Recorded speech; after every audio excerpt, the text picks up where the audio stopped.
Mentes brilhantes e inquietas. Hoje o Conexão Mais, da TV Cidade João Pessoa, vai abordar dois temas que despertam muita curiosidade e ao mesmo tempo são cercados de mitos: altas habilidades e superdotação. Você sabia que em alguns casos essas duas características podem coexistir? Pois bem, aqui vamos explorar juntos o que isso significa, como identificar essa condição e principalmente como acolher essas mentes tão especiais. Fique com a gente.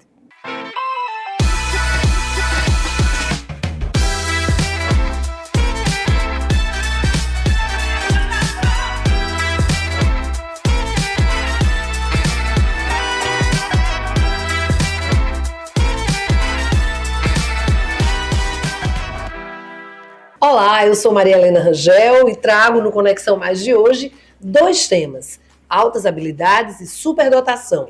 E para nos ajudar a entender esse universo, nós convidamos a psicóloga Vitória Scherfen. Ela é coordenadora do Núcleo de Altas Habilidades e Superdotação da FUNAD. Vitória, seja bem-vinda. Espero que nosso papo ajude muita gente. Para começar, aquela velha pergunta bem óbvia: o que é tanto altas habilidades e superdotação? Bom, altas habilidades e superdotação é uma condição do desenvolvimento que é marcada por um elevado potencial em uma área isolada ou combinada no campo do conhecimento. Então, pode ser tanto na área intelectual, acadêmica, artística, de liderança, psicomotora. O Ministério da Educação cunhou o termo altas habilidades e superdotação se referindo ao mesmo fenômeno. Então, quando a gente fala desses dois termos, apesar de ter na literatura estudos que vão diferenciar, distinguir essas duas condições, a gente está falando de um mesmo fenômeno. Então, dentro dessa definição, a gente tem alguns marcadores, para entender o que é altas habilidades e superdotação. Como, por exemplo, habilidade acima da média. Então, quando uma pessoa tem uma aptidão que dentro dos parâmetros, dentro da sua faixa etária, ela se destaca, A gente tem um envolvimento... Com alguns focos, inclusive. E isso, a pessoa pode ter, inclusive, um envolvimento com a tarefa, que é uma atenção concentrada, de longa duração e de alta intensidade numa área em que ela tem muito interesse. Inclusive, se tornando autodidata e querendo pesquisar e conhecer mais, fica instigada, motivada com aquele assunto. E tem o marcador da criatividade. Então, pessoas altamente criativas, elas se destacam quando têm ideias inovadoras, autênticas, originais, mas que também podem se manifestar em comportamentos um pouco mais desafiadores. E como identificar? Então, através dos comportamentos, da observação dessas características.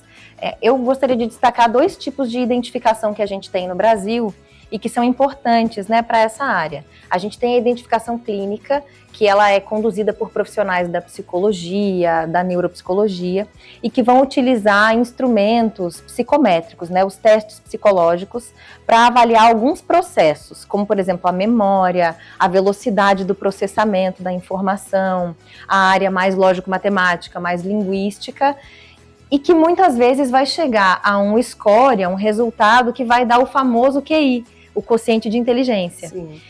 Apesar de serem instrumentos muito importantes, que vão nos trazer informações relevantes sobre aquela pessoa que está sendo avaliada, o teste de QI não pode mais ser considerado o único instrumento para avaliar altas habilidades. Então, já há muitos anos, o Ministério da Educação incentiva esse outro tipo de identificação que a gente chama de identificação pedagógica. Essa, então, é conduzida por profissionais da educação, prioritariamente na escola. E é aí que entra a pergunta. Basicamente, a identificação vem de algum sinal em casa e a escola também identifica. Como é que funciona isso? Então, geralmente, entre escola e família, já se começa a perceber, ao longo do desenvolvimento, algumas características que se destacam, Então, geralmente, até os 7 anos de idade, a gente costuma identificar comportamentos que a gente chama de precocidade. A partir dessa faixa etária, a gente já começa a ver marcadores mais específicos de altas habilidades e superdotação. Então, por exemplo, uma criança ou um estudante, adolescente, que tenha um alto rendimento, seja ele na área acadêmica ou na área produtivo-criativa, uma pessoa que tenha um comportamento mais perfeccionista, que tenha, assim, uma necessidade de êxito, e que tenha, de fato, um potencial para ser desenvolvido. Na identificação pedagógica, a gente tem 2 campos que vão orientar a identificação, né, dessas características, que são os 3 anéis, esses marcadores que eu falei, habilidade acima da média, envolvimento com a tarefa e criatividade, e aí foi cunhada por um psicólogo norte-americano, né, chamado Joseph Renzulli. E tem um outro psicólogo, que aí é mais difundida a teoria dele, das inteligências múltiplas, né, que é o Howard Gardner, que aí ele vai mostrar, então, que existem outras áreas em que essas habilidades vão se manifestar. Então, por exemplo... Área artística, por exemplo? Área artística, e aí dentro da artística a gente tem dança, teatro, né, artes visuais, esculturas, né? A gente tem estudantes, por exemplo, que podem ter habilidades interpessoais. E isso vai se manifestar na capacidade da liderança, na postura mais conciliadora, aquela capacidade que a gente tem de negociar, influenciar as pessoas, ter uma boa oratória, ficar confortável com isso, né? Só que às vezes na escola, que é um ambiente mais normativo, essas características, na adolescência principalmente, podem se manifestar de forma um pouco mais opositora. Por exemplo, aquele estudante que conversa demais, que vai muito para a sala de orientação, que lidera movimentos. Por isso que é muito importante que os espaços escolares tenham uma formação adequada para entender esse comportamento. Inclusive, muita criança sofreu porque era chamada de CDF, o inteligente, e sofria preconceito. Existem muitos rótulos, né, muitos estereótipos que dificultam a identificação e podem, inclusive, gerar algumas implicações emocionais negativas, no sentido da pessoa não se sentir pertencente, dela se sentir estranha dentro daquele ambiente e não ser reconhecida pela sua singularidade, né? Então é muito necessário que tanto a família quanto os educadores tenham uma formação adequada para que eles possam, de fato, compreender sistemicamente aquele ser que está se manifestando, às vezes através de um comportamento... E que sofre, né? E sofre quando o seu comportamento ele não tem oportunidade de ser canalizado, de ser potencializado, né? Crianças superdotadas precisam de ambientes enriquecidos, precisam de ambientes estimulantes, que motivem, que desafiem. Então, a gente frequentemente vê estudantes que se sentem desmotivados na escola, porque não existe um olhar realmente adequado para atender a sua necessidade educacional específica. E é aí que eu entro. Você coordena um núcleo super importante na Paraíba, na FUNAD, que cuida dessas pessoas com altas habilidades e superdotação. Como é esse trabalho do núcleo? Então, o Núcleo de Atividades de Altas Habilidades e Superdotação, o NAAS, ele é uma política pública da educação, ele foi implantado pelo Ministério da Educação em 2005, em todo o território nacional.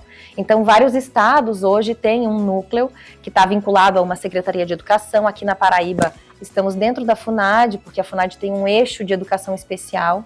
E esse público de altas habilidades e superdotação, apesar de não ser um público que tem um transtorno, uma doença, não é uma deficiência, mas é um público amparado pela Lei da Educação Especial.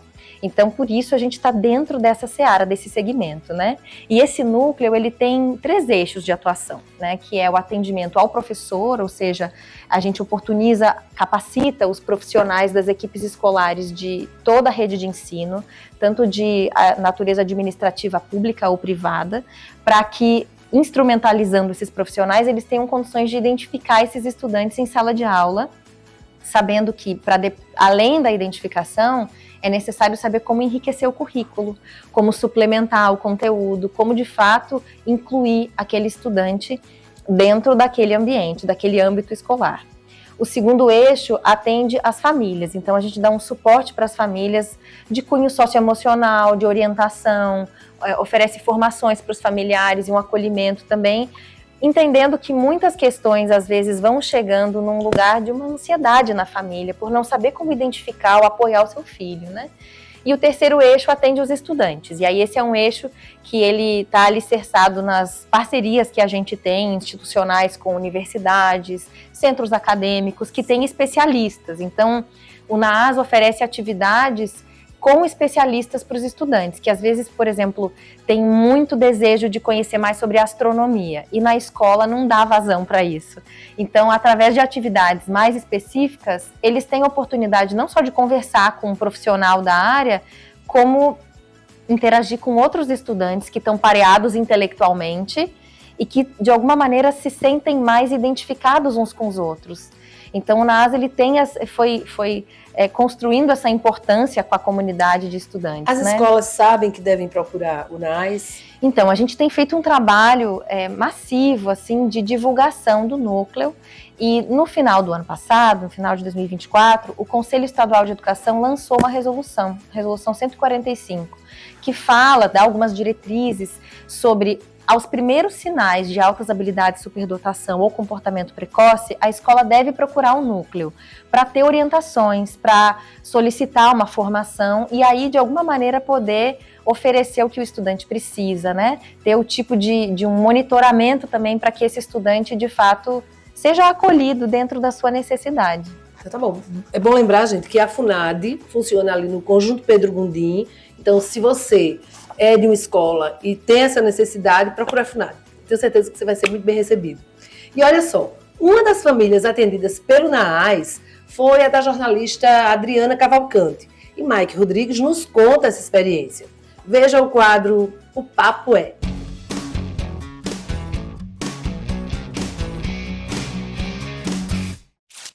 Você já ouviu falar em altas habilidades, muitas vezes chamadas de superdotação? Crianças e adolescentes com este diagnóstico possuem uma maneira única de perceber, criar e se relacionar com o mundo. Mas esse brilho pode passar despercebido, ou até ser confundido com comportamentos indesejados. E é aí que entra o papel essencial do diagnóstico. Adriana Cavalcante é jornalista e mãe de um adolescente com altas habilidades, e nos explica por que identificar precocemente essas habilidades faz toda a diferença, tanto para a pessoa quanto para a família. E você vai conhecer mais profundamente a história dessa mãe que descobriu um novo mundo ao entender mais profundamente a sua filha.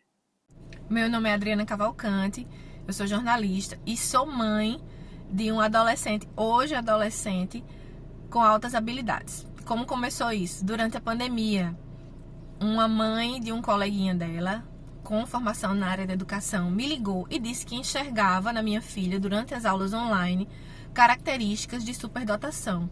E me apresentou o Núcleo de Altas Habilidades e Superdotação da FUNAD.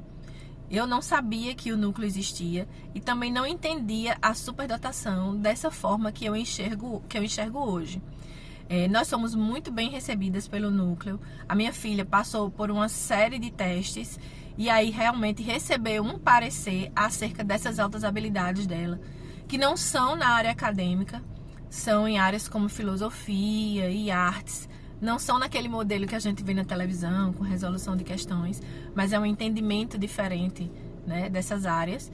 E nos ajudou muito como família, e me ajudou como mãe, a compreender alguns comportamentos da minha filha e até as vivências dela na escola, alguns problemas que estavam existindo em relação à interação com outros coleguinhas, e me apresentou as outras mães do NAAS para que eu pudesse compartilhar essa realidade, que não é nada fácil, porque essas crianças, às vezes elas se isolam, elas sofrem, né, com a compreensão que elas têm dessas áreas, porque elas têm um pensamento muito adulto, muitas vezes, né, e sofrem por causa disso, têm uma dificuldade de se relacionar, e para mim, como mãe, foi muito importante. Até hoje eu tenho o apoio do NAAS.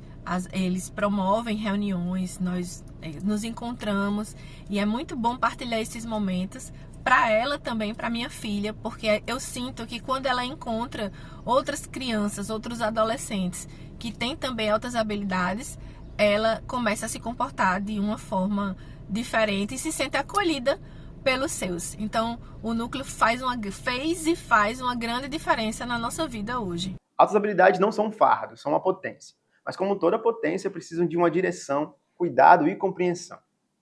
O diagnóstico não é uma etiqueta, é uma chave que abre portas para que essas crianças e adolescentes possam crescer com autoestima, apoio e espaço para desenvolver todo o seu potencial. E para as famílias é um alívio, uma orientação, um novo começo. E se você suspeita que uma criança próxima possa ter altas habilidades, procure ajuda especializada, porque reconhecer é o primeiro passo para cuidar. Mike Rodrigues para o Conexão Mais. Obrigada, Mike. Que muitas famílias possam ter essa percepção que a Adriana Cavalcante teve e assim também poder buscar ajuda E essa é uma história muito bacana. Mas antes, a gente vai acompanhar o quadro Indica.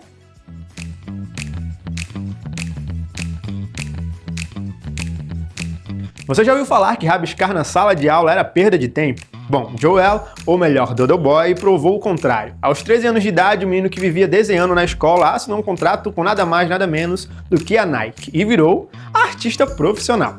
Mas como isso aconteceu? Vem comigo conhecer essa história inspiradora. Tá no ar o Indica de hoje.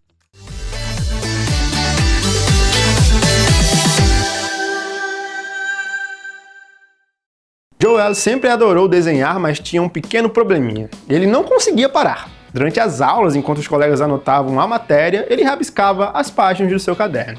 O seu talento chamou a atenção, mas primeiro pelos professores, que achavam que ele estava distraído. Então, ao invés de punir Joe, seus pais enxergaram o potencial dele e o incentivaram. Eles inscreveram o garoto em aulas de arte, e foi aí que a sua criatividade explodiu. Um restaurante local viu seu talento e convidou Joe para desenhar um mural inteiro. Suas ilustrações começaram a bombar na internet, então algo incrível aconteceu. O talento de Joe chegou até a Nike. A marca viu o trabalho dele e o convidou para criar uma linha especial de produtos. Sim, aos 13 anos de idade ele virou artista contratado da gigante dos esportes. Joel não seguiu o caminho tradicional e foi exatamente isso que fez o seu talento brilhar. O que essa história nos ensina? Bom, que às vezes aquilo que parece errado pode ser na verdade o seu maior diferencial.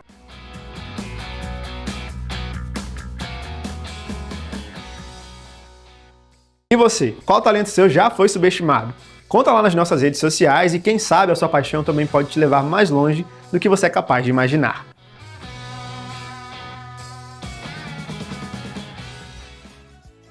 É isso. Uma dica realmente importante e um assunto tão necessário para que a gente possa entender mais um pouquinho e de uma forma leve. Vitória, as pessoas com altas habilidades e superdotação, elas enfrentam muito preconceito, não é isso? Porque são consideradas aquelas, às vezes, pessoas chatas, porque sabem demais, porque não se integram naquele movimento do todo, das pessoas iguais, ditas iguais, que estão no mesmo nível. Isso acontece muito, não é isso? Sim, a gente recebe muitos estudantes que referem que não se sentem pertencentes aos espaços que ocupam, seja a escola, o grupo de amigos, até mesmo a família, porque são considerados diferentes. E às vezes a diferença é marcada com uma certa segregação, como se aquela pessoa não se encaixasse porque não é adequada. E aí é muito importante, assim, conhecer a condição, porque isso faz com que as pessoas, ao se conhecerem, entenderem aquelas características, possam também se aceitar e, de alguma maneira, valorizar o seu potencial. É muito frequente que as pessoas considerem que uma pessoa superdotada é arrogante. Porque sabe demais. Isso, e porque tem uma necessidade de se manifestar, por exemplo, na sala de aula, um estudante que pergunta muito, que corrige o professor, às vezes é encarado como um estudante indisciplinado ou alguém que tem uma oposição constante, né? Então é muito importante, assim, a gente entender que essa condição, ela não é marcada só pelo glamour, pelos talentos, também existem condições emocionais que estão muito associadas, né, que podem inclusive gerar quadros de mais ansiedade, eventualmente, se não há uma identificação adequada, na vida adulta, isso pode gerar até um quadro depressivo. Então, o que é importante é a gente oferecer um espaço que possa acolher essa diversidade. E aí combater esses mitos, por exemplo, de achar que o estudante superdotado ele é bom em todas as áreas, em todas as matérias, que é o estudante que tem o boletim nota 10, que é o estudante que não pode errar. Isso gera uma pressão muito grande que, inclusive, nas grandes mídias ou até em grandes competições, Olimpíadas, às vezes esse ambiente altamente competitivo pode ser estimulante para alguns, mas pode ser potencialmente perigoso para outros, porque ficam realmente num perfeccionismo de atingir aquele êxito e muitas vezes a frustração é proporcionalmente intensa.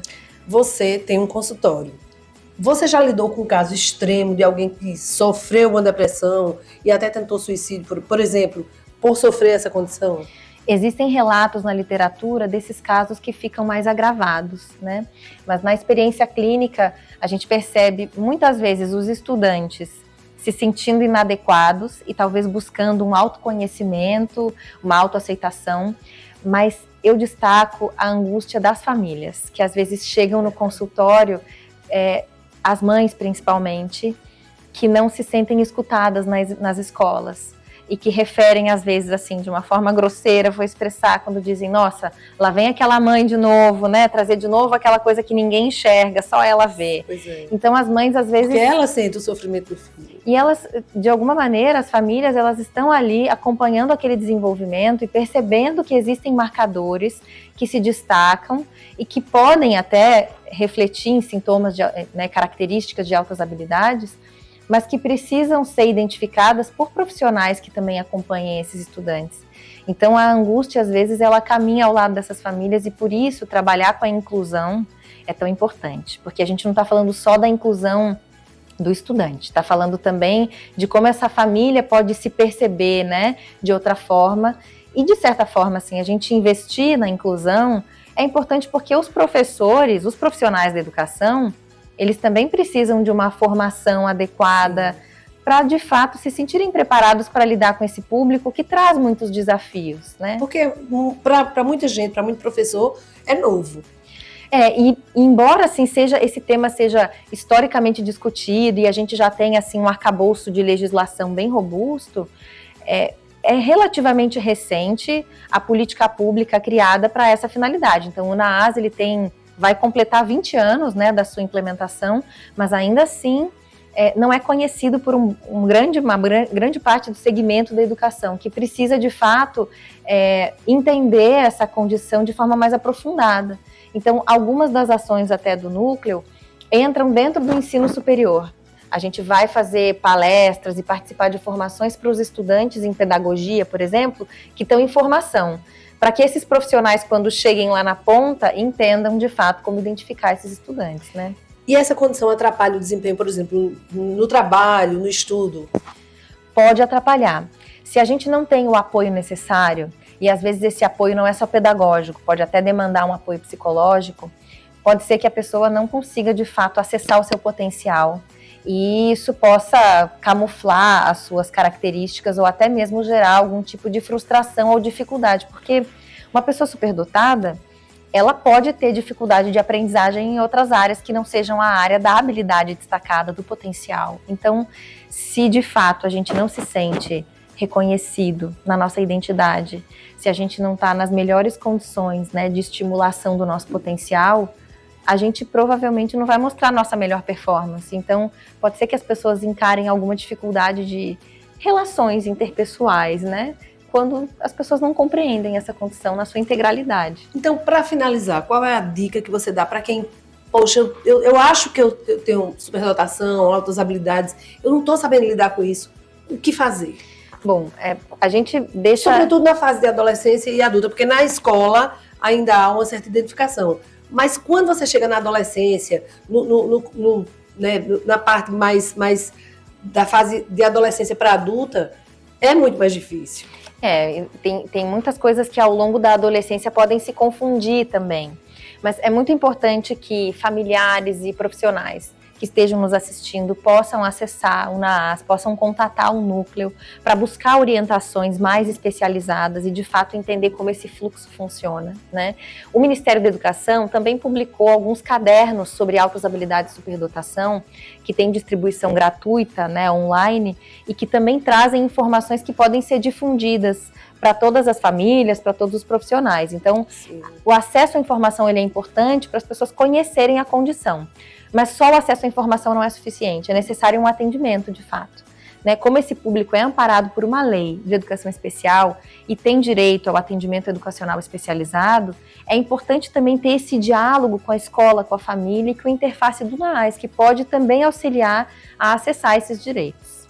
Vitória, muito obrigada por todo esse conhecimento dividido conosco. Eu espero que as pessoas entendam que não é uma deficiência e que quando se precisa de ajuda é para buscá-la, sim. Com certeza. Muito obrigada. E o Conexão Mais fica por aqui. Espero que você tenha gostado e que esse conteúdo tenha lhe ajudado de alguma forma.